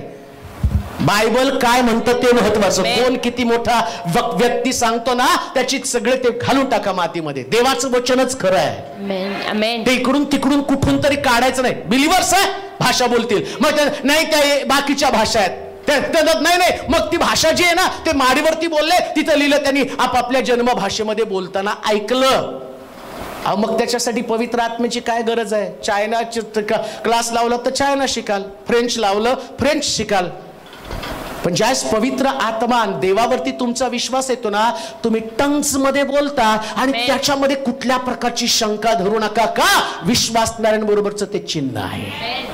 त्याच्यासाठी तो संदेश पहा. आता मला त्याच्यात जायचं नाही. पवित्र आत्म्याचा संदेश आज पुष्कळ खोटं शिक्षण जगामध्ये येत आहे, पण देवाचं वचनच खरं आहे आणि त्याच्यावर विश्वास ठेवला पाहिजे. पुढे काय म्हटलं वाचा. हा, सर्प उचलतील. काय करतील? सर्प उचलतील. बोला काय करतील? सर्प उचलतील. आणि बरेच लोक मला फोन करतात, रात्री स्वप्नामध्ये साप आला, अर्थ काय? इथं तर म्हटलं विश्वासणारे साप उचलतील आणि तुम्हाला स्वप्नात साप दिसला तरी तुम्हाला वाटतं की शैतान घरात घुसला असं मी सांगा. मी नंबरच ब्लॉक करून टाकतो. नाही अर्थ सांगा ना मला, काय स्वप्नामध्ये साप दिसला, अर्थ काय? आणि आमच्या घरात किती वेळा मी साप, आम्ही ज्या घरात राहायला आलो 4 साप हो 1 महिन्यात. अरे विश्वासणारे उचलतील म्हणून सांगितलं, ते कसं आला आणि कुठून आला, त्याला काय पुंगी वाजून घालू का काय? बरं त्याला काय मला समजत नाही, त्यांना काय पुंगी घेऊन वाजू काढा म्हणून वाटतं का काय? मूर्ख लोक आहेत. बायबल सांगतं विश्वास धरण्याचं चिन्ह काय? सर्प उचलतील. कशाला घाबरतात त्या शैतानाला? आमेन. आपोआप जाईल होते. येशूचं नाव घ्या. आमेन. रवींद्रनाथ महाराज फार मोठा व्यक्ती होऊन गेला. एका गुरुचे अखेर नावाचं पुस्तक गव्हर्नमेंटने बॅन आणलं, त्याच्यावर वाचू नका, वाचू देत नाही ते, पण ते पुस्तक वाचलं होतं. हा रवींद्रनाथ महाराज लहानपणापासून एक फार मोठा पंडित ब्राह्मण. इंग्लंडमध्ये त्याच्या वडिलांनी एक वेगळी शिक्षा अवगत केली होती आणि ते काय करत होते, जगातले सगळे दुरात्मे त्यांच्या ध्यान धारणेच्या द्वारे एकत्र आणत होते. त्यांचे वडील ते फार मोठं त्यांचं ते यंत्र सिद्धी त्यांनी केली होती, मंत्राची सिद्धी त्या ठिकाणामध्ये केली होती.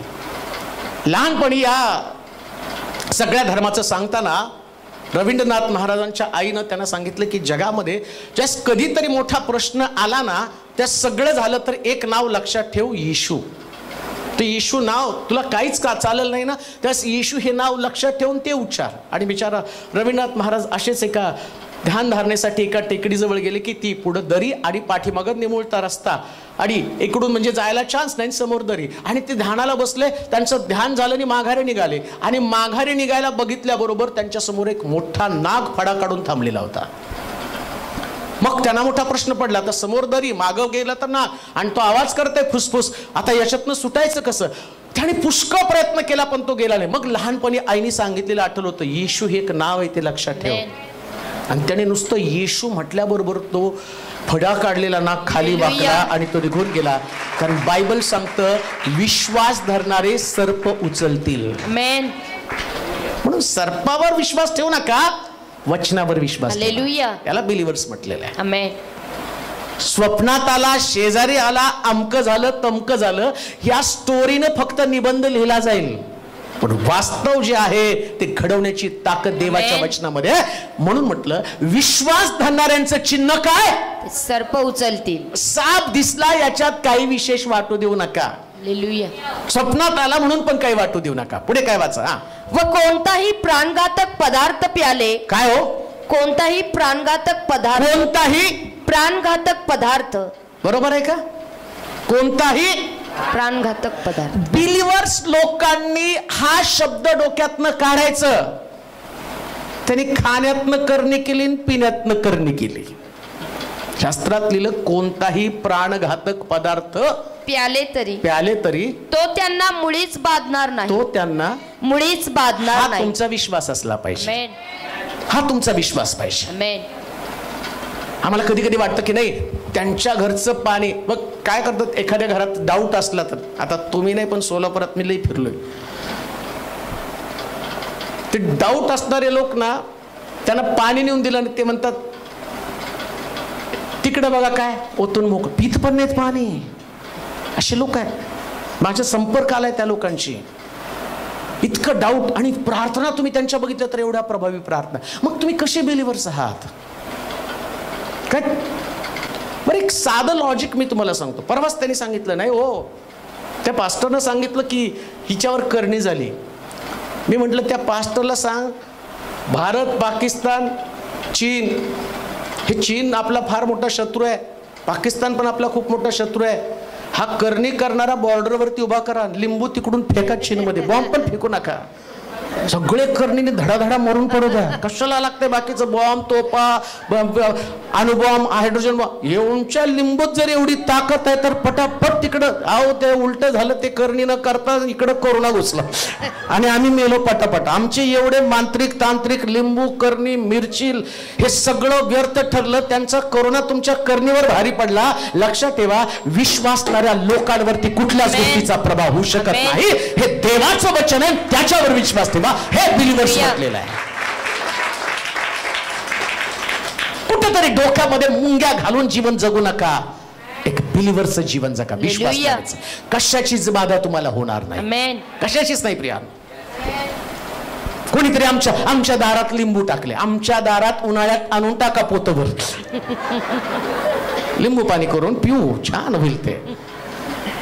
आम्ही ज्यावेळेस इडल्या करतो त्यावेळेस नारळ आणून टाका, चटणी करून तर खाऊ.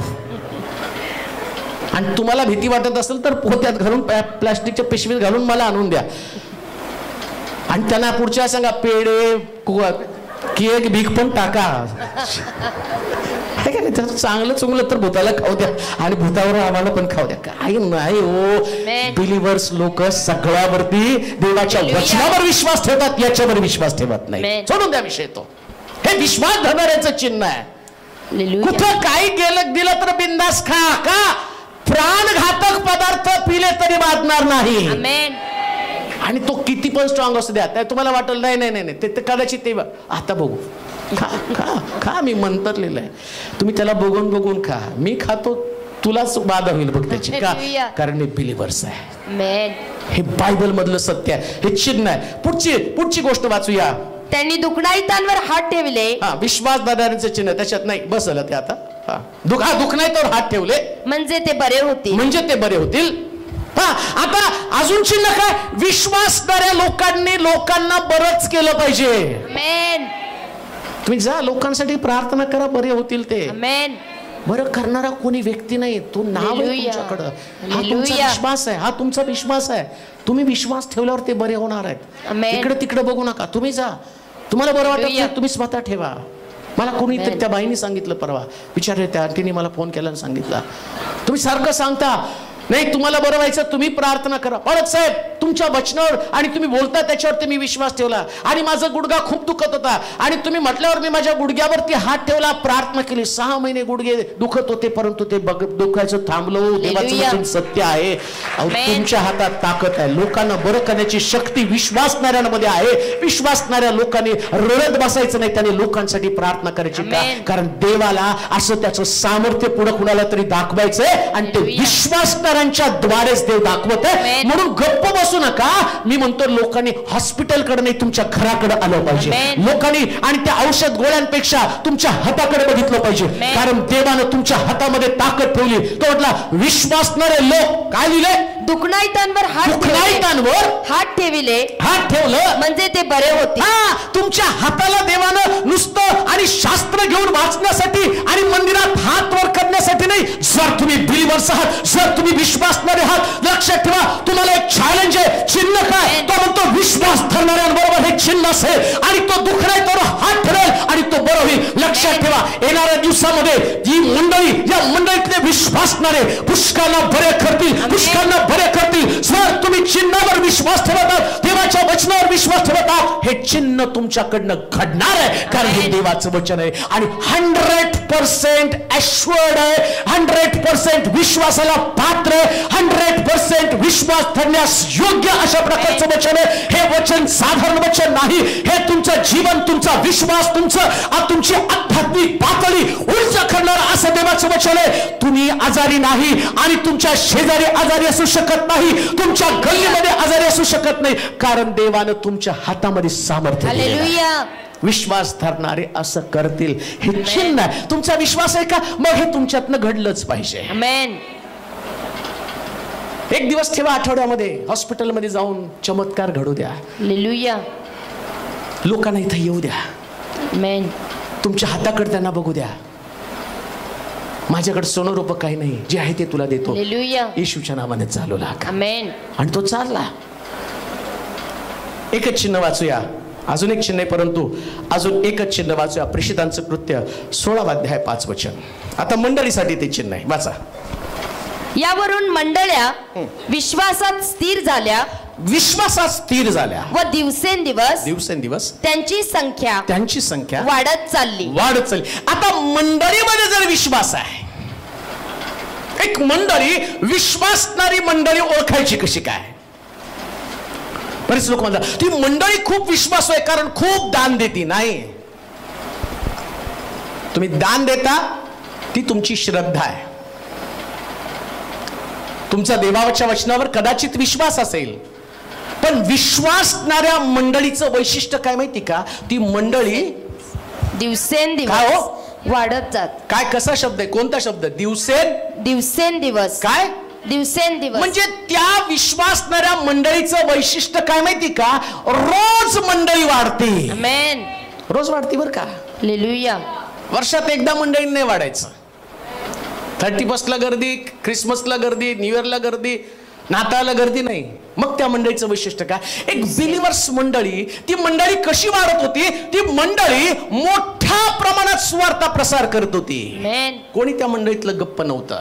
हालेलुया. आणि त्या मंडळीचं, विश्वासणाऱ्या मंडळीचं वैशिष्ट्य काय माहिती का? या मंडळीमध्ये अशिक्षित अडाणी लोक, पेत्र, कोळी, हालेलुया. पेत्र शिव्या देणारा, तलवार चालवणारा पेत्र, काय त्याची टेस्टमनी, काय त्याची साक्ष? येशूच्या सहवासात, येशूच्या उराशी राहणारा पेत्र, येशूला पकडल्यावर काही तासातच त्याचे विचार, त्याचं व्यक्तिमत्व, त्याचे शब्द बदलले आणि तो येशूला शिव्या देऊ लागला, असं लिहिलंय पवित्र शास्त्रामध्ये. पण तुमच्यासाठी एक उत्तेजनात्मक गोष्ट सांगतो. असा पेत्र विश्वासणाऱ्या मंडळीमध्ये त्याचं पाऊल पडलं. माडीवरती 120 लोक एकत्र जमले, पवित्र आत्मा तिथं आला. पवित्र आत्मा येणं म्हणजेच विश्वास निर्माण होणं. आम्ही पाहतो विश्वास निर्माण. पवित्र आत्मा तुमच्यामध्ये आला ना, मग तुमचं बॅकग्राऊंड काय आहे ते महत्वाचं नाही. आमेन. मग इथं मात्र पेत्रामध्ये तुम्ही म्हणू नका मला बायबल वाचता येत नाही. नाही, पेत्रला नव्हतं येत. हालेलुया. त्यानं ते पत्र लिहिलं, पण माहित नाही कोळी असल्यामुळे त्याचं शिक्षण किती असणार आहे. मग असं असताना सुद्धा तो म्हटलं की आता मी पूर्वीसारखा अविश्वासणारा नाही, आमेन. आता मी विश्वासणारा आहे. हालेलुया. मग मी विश्वासणार आहे तर मी आता साधं जीवन जगणार नाही. 11 शिष्यांमधनं फक्त एक विश्वासणारा शिष्य उभा राहिला आणि तो बोलला आणि त्याच्या बोलण्यानं 3000 लोकांचा बाप्तिस्मा झाला. आमेन. आणि हजारो लोकांची भर मंडळीमध्ये पडली. शिलो चर्च, जर तुम्ही विश्वासणारे आहात, जर तुमच्यामध्ये विश्वास आहे, तर तर रोज नवीन आत्मे तुम्हाला जिंकता आले पाहिजे. रोजभर का, एक दिवस नाही. हाचा शब्द काय लिहिले परत? यावरून मंडळ्या विश्वासात स्थिर झाल्या, विश्वासात स्थिर झाल्या व दिवसेंदिवस त्यांची संख्या वाढत चालली. म्हणजे रोज त्यांची संख्या वाढायला लागली विश्वासणाऱ्या मंडळीची. आमचं तर मोठं प्लॅन चाललंय, हे सगळं खाली पार्किंग वरती चर्च मोठ्याच्या मोठं आम्हाला बांधायचंय. पण आता मंडळीनं तेवढा विश्वासानं निघायचं बाहेर. कशासाठी? जगाला, महाराष्ट्रात लोकांना तुमच्याकडनं अपेक्षा काय? अपेक्षा ते म्हणतात फक्त एकदा तुमच्या चर्चला येऊन मला भेटायचंय. ते भेटत असताना त्यांच्याकडे एक लक्ष लागलं पाहिजे, अरे हे लोक सेवा करत आहे, हे लोक दुसरं काही काम करत नाही. सेवा हा त्यांचं ध्येय, सेवा हा त्यांचा उद्देश आहे. शुभवर्तमान प्रसार. लक्षात ठेवा, रोजच्या दिवसात मला एकाला तरी शुभवर्तमान सांगितलंच पाहिजे. सोलापूर बदलून गेलं पाहिजे प्रिया. हालेलुया. आणि एक गोष्ट ध्यानात ठेवा, लांबून लोक सोलापूरमध्ये येत आहेत, मग आता सोलापुरातल्या लोकांना कोण आणणार आहे? हे वचन टीव्हीवरती जातं, युट्यूबवरती जातं, फेसबुकवरती जातं, तिथून लोक ऐकून इथे येतात. वचनामध्ये ताकद आहे, विश्वासामध्ये ती ताकद आहे. प्रेषितांचं कृत्य 2 अध्याय आणि 42 पासून वाचा बरं वचन. शिक्षणामध्ये, सहवासामध्ये, भाकर मोडण्यात, प्रार्थना करण्यात तत्पर असत, भय वाटू लागलं प्रेषितांच्या हातून. मग आधीच ऐकलं, विश्वास धरता तर तुमच्याकडे काय असलं पाहिजे? चिन्ह. कोणतं चिन्ह? सामर्थ्य बाहेर पडलं पाहिजे. आता सामर्थ्य बाहेर पडल्यावर काय होतं वाचा? तेव्हा शिक्षणात, सहवासात, भाकर मोडण्यात, प्रार्थना करण्यात तत्पर असत, प्रत्येक मनुष्याला भय वाटे, प्रेषितांच्या हातून अद्भुत कृत्य, चिन्ह घडत होती,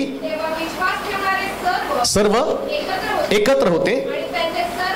हा सामायिक होत. हा हा गरज लागत असे, वाटून देत असे. पुढे दररोज एक चित्तानं, तत्परतेनं मंदिरात जमत असत, घरोघरी भाकर मोडीत असत, देवाची स्तुती करत हर्षानं. हा सर्व लोक प्रसन्न असत. तारण प्राप्त होत असलेल्या माणसांची कधी हो? दररोज.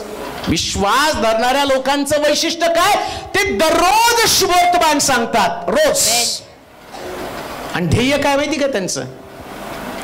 त्यांच्यामधलं ऐक्य, फक्त प्रभूला उंच करणं, असं नाही तिथं. त्यांचं दुसरं कोणतंच विजन नाही. तिथं लोक त्यांना बघितल्या खुश होत होते. हालेलुया. बाहेरून आले ना लोक, त्यांनी तुम्हाला बघितल्या खुश व्हायला पाहिजे. अरे आमेन. मुंबईच्या लोकांनी जाऊन सांगितलं पाहिजे, तिथं शिलोचे लोक खूप प्रेमळ आहेत. हालेलुया. खूप चांगले आहेत. ही मंडळी विश्वासणाऱ्या मंडळीचं वैशिष्ट्य आहे. आमेन. विश्वासणारे लोक अशाच आहेत. तुम्हाला बघितल्या लोकांना असं वाटलं पाहिजे की कधी तुम्हाला मिठी मारो. हालेलुया. आमचं ज्यावेळेस तारण झालं त्यावेळेस चांगलं आठवतं, नुसतं कुणाला बघितल्या एवढा आनंद व्हायचा, अरे चला त्यांना भेटू. चर्च सुटलं तरी आम्ही एकमेकापासून विभक्त होत नव्हतो. एवढं संजीवन. पहिल्या मंडळी त्याच्यापेक्षा भारी संजीवन. असं लिहिलंय. ते सगळी मालमत्ता विकून. मग तुम्हाला वाटत नाही का आपण त्याच्या जवळ आलोय? आत्ताच त्यांनी सांगितलं बॉम्बेवरून आम्हाला ते विकून आम्ही इकडे येतो, आम्हाला इकडे राहायचं. मागच्या पण 2 आठवड्याखाली मुंबईचे ते अंकल आले होते, ते म्हणले आता आम्ही तिकडचा फ्लॅट विकतो, सोलापुरात फ्लॅट घेतो. प्रेषितांच्या काळाला सुरुवात झाली, संजीवनाला सुरुवात झाली. आता परत एकदा मोठं रिव्हायवल येणार आहे. शिलो चर्च जागं व्हा. परत एकदा विश्वासणारी मंडळी या नात्यानं आता तुम्हाला उठायचंय. कोणाला जाऊ देऊ नका. देवाचं वचन त्याला समजावून सांगा, त्याला देवाच्या वचनाकडे आकर्षित करा. लक्षात ठेवा, तुमचं ध्येय, तुमचा उद्देश काय? जर तुम्ही विश्वासणारी मंडळी आहे तर रोज लोकांचं तारण व्हायला पाहिजे, रोज लोक प्रभूकडे वळले पाहिजे.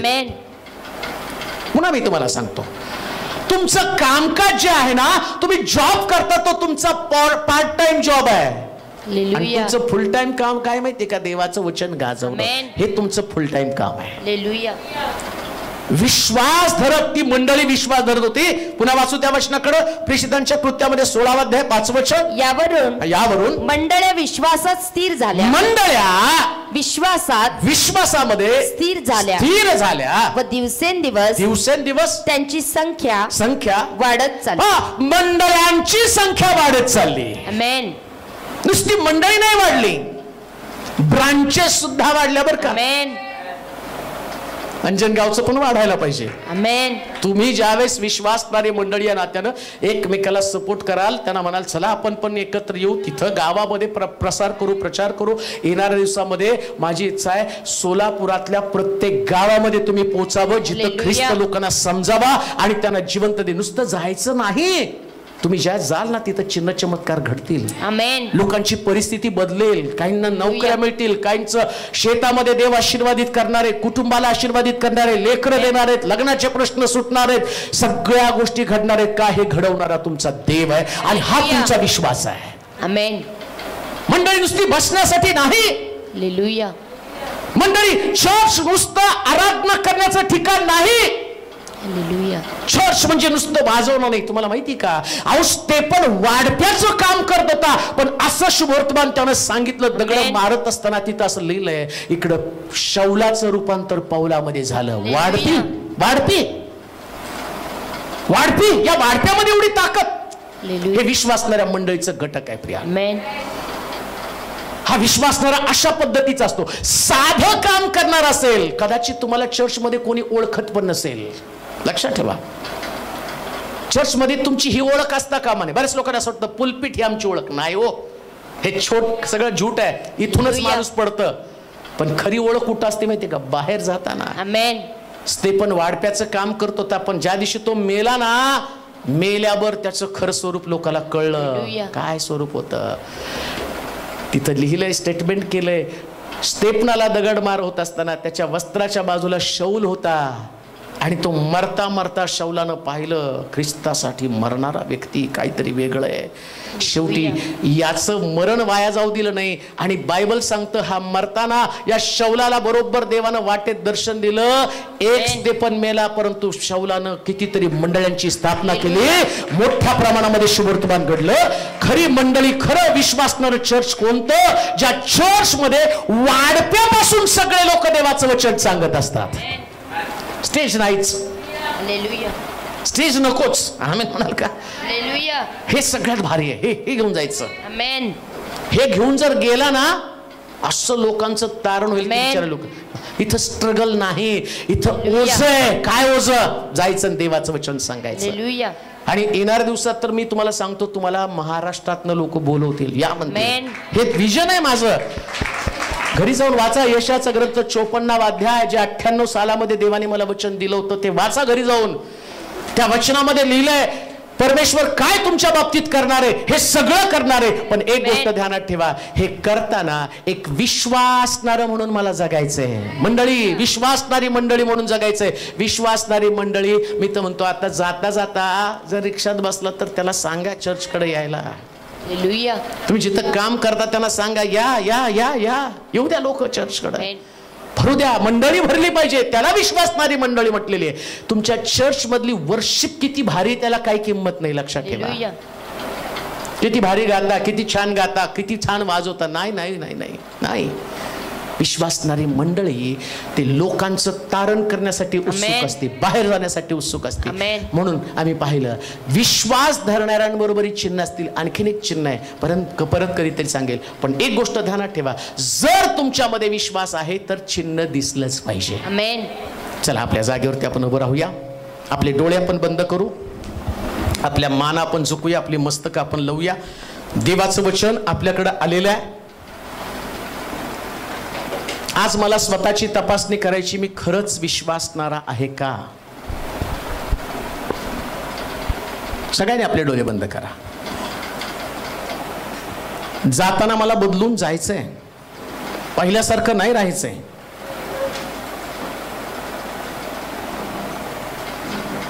मंडळी म्हणून, एक विश्वासणारा म्हणून, प्रभू माझ्यामधनं काहीतरी चिन्ह पाहू इच्छित आहे. सरेंडर व्हा देवाला. 2022 वर्ष अशीच गेली हातातून निसटून. अजूनही पुष्कळ आत्म्यांचं तारण व्हायचंय. या मंडळीला पण आम्हाला मर्यादित ठेवायचं नाही, तर प्रभूच्या राज्यासाठी फार मोठं काम करायचंय. हे सर्व समर्थ देवा, आम्ही नम्रतेने तुझ्या समोर येत आहोत माझ्या राजा. विश्वास धरणाऱ्यांची अनेक चिन्ह तू आम्हाला समजावून सांगितले. व्यक्तिशः आम्ही तुझ्या समोर येत असताना एकच प्रार्थना करतो देवा, आमच्यात उणीवा आहेत. आम्हाला वाटलं की आम्ही विश्वासणारे आहोत, परंतु कित्येक गोष्टी तर आम्हाला सिद्ध करून सांगतात की नाही, विश्वास धरणारा अंधकारामध्ये चालत नाही. विश्वास धरणारा अंधकारामध्ये चालत नाही. आज ती अंधकाराची कामं मला टाकून द्यायची प्रभूजी. मंडळी विश्वासणारी बनावी, अशा पद्धतीनं या मंडळीमध्ये शुभवर्तमान प्रसार करणारे लोक तयार कर. प्रत्येकाला कळावं, वाढप्यापासून लोक शुभवर्तमान सांगत होते प्रभूजी. ते रिवायवल, ते संजीवन जे पहिल्या मंडळीमध्ये आलं, तुझं तर वचन सांगतं शेवटची मंडळी पहिलीपेक्षा अधिक असेल. म्हणून या मंडळीसाठी रदबदली करतो. इथला एक जाईल, हजाराला जिंकेल. दोघं जातील, 10,000ला जिंकतील. त्या पद्धतीने एकेकाला रिवाइव्ह कर माझ्या देवा.